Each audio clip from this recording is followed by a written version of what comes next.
The coin in your image is a 1965 Roosevelt dime, an important issue in the history of U.S. coinage because it marked a major change in composition and the end of circulating silver dimes. On the obverse front is the familiar portrait of Franklin D. Roosevelt, the 32nd President of the United States, who was honored on the dime beginning in 1946, after his death and in recognition of his leadership during the Great Depression, World War II, and his strong connection to the March of Dimes campaign against polio. The obverse design, created by chief engraver John R. Sinek, features Roosevelt facing left, with the inscription Liberty running along the right rim, In God We Trust, positioned to the left of the portrait, the year 1965 below his neck, and the designer's initials JS at the truncation of the bust. The coin in your photo shows moderate circulation wear, which softens the fine details of Roosevelt's hair and face, typical for coins that have been in use for decades. The reverse, back, though not visible in your picture,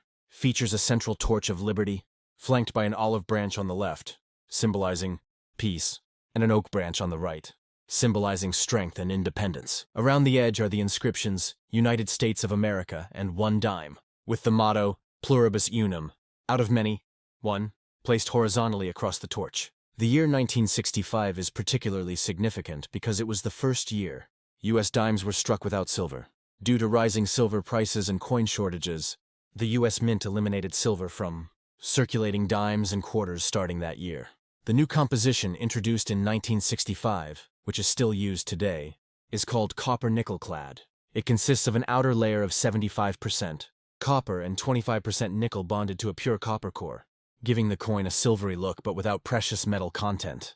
The coin has a diameter of 17.9 millimeters, a thickness of 1.35 millimeters, and a reeded edge. Unlike earlier years, 1965 dimes were struck without mint marks, regardless of whether they were produced at the Philadelphia or Denver Mint. This was done intentionally by the Mint to discourage coin hoarding during the transition away from silver coinage.